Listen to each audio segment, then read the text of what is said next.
In the previous video, we discussed the three types of oscillations, and in this video, what we are going to do is we are specifically going to discuss about the simple harmonic motion. Okay, I know you all are familiar with this simple harmonic motion. So, when we are discussing about simple harmonic motion, there are certain things we need to know. Okay, so once when somebody says simple harmonic motion, the first example comes to all of our mind is a simple pendulum, which we are very familiar with. We have done the experiment and we have calculated the acceleration due to gravity. So in the case of a simple harmonic motion, there is acceleration which is always acting towards the mean position. So you might be thinking about what is a mean position. So in order to understand this, I want you to remember the simple pendulum experiment. For example, suppose this is my bob of the simple pendulum and this is my string, and once it is oscillating, and this is the maximum displacement and this side, and this is the maximum displacement this side. So this is the point where the pendulum comes to rest. Suppose we are once it is start oscillating. So this is the point which comes to rest, which is known as mean position. Okay, so this is the mean position, and you can see that from here it will be going there and it will again come back. After reaching here, it will go here, then it will again come back. So this is the point where the pendulum comes to rest, and that is at this particular point there is no force acting on the bob. Okay, so what is happening? So when a simple pendulum is oscillating, suppose we are starting from here once the simple pendulum start oscillating, so you can see this is the mean position. I told you this is the mean position. So once it is start oscillating, it will be moving in this direction.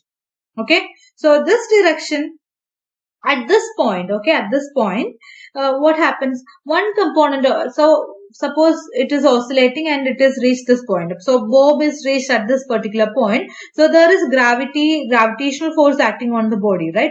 So what will happen? The bob is under the influence of the gravitational force. So you can see at this particular point, one component of the gravitational force will push it back to the mean position. Okay, so it started from here, move to here. This is the maximum displacement. So what will happen? The gravitational force will be pushing it back to the mean position. Okay, so it is again at the mean position. So the bob is again at the mean position. So at this point, I told you the force acting on the bob. At this point, the force acting on the bob is 0, I told you. But what happens when it is here? Okay, once this bob reached at this point, what happens? Due to the inertia of velocity, it overshoot to the other side. Okay, so here the gravitational force pushing it back to the mean position, and once it is here, due to the inertia of velocity, the bob overshoot to the other side and also reaching here. Okay, it already reached here, and what happened? The gravitational force again it is pushing back to this particular point. This is what happened in the case of a simple pendulum. Okay, that is from mean position where the force acting on the bob is 0. Okay, so it will be going here, maximum displacement, gravitational force will be pushing it towards this side and reaching the mean position. At this point, the mean position, due to the inertia of velocity, it overshoots to this side, and again the gravitational force is pushing back to the mean position. This is what happened.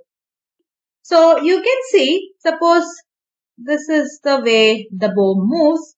Okay, the gravitational force at this point, suppose it is 1 Newton. The gravitational force at this point, suppose it is 2 Newton, 3 Newton, and this point it is 4 Newton. As you can see, as the displacement increases, the force also increases. Okay, when it is moving towards this side, you can see the displacement is decreasing. Okay, suppose the bob is here, that is a maximum displacement. So the displacement increases. This is the maximum displacement. So as the displacement increases, you can see 1 Newton, 2 Newton, 3 Newton, like that. The force on the bob is also increasing, and at this particular point, the velocity of the bob becomes 0.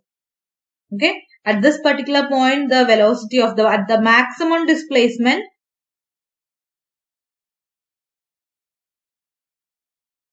the velocity of the bob becomes 0. And due to that influence of gravitational force, it will come back to the mean position.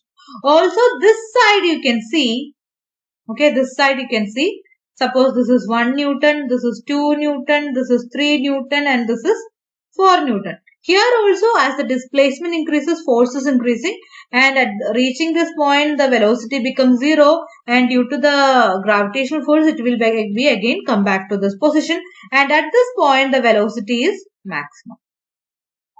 Okay, this is happening. So, the force is always acting on the bob, which is towards the mean position. Okay, the force which is pushing it towards the mean position. So, there is acceleration which is acting towards the mean position, and there is force. That is, there are two conditions, right?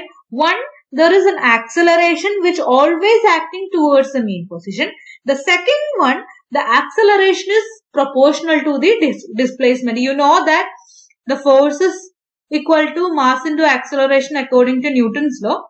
Here that is force is proportional to acceleration. So in this case, simple harmonic motion, acceleration is always proportional to displacement. Okay, acceleration is always proportional to displacement.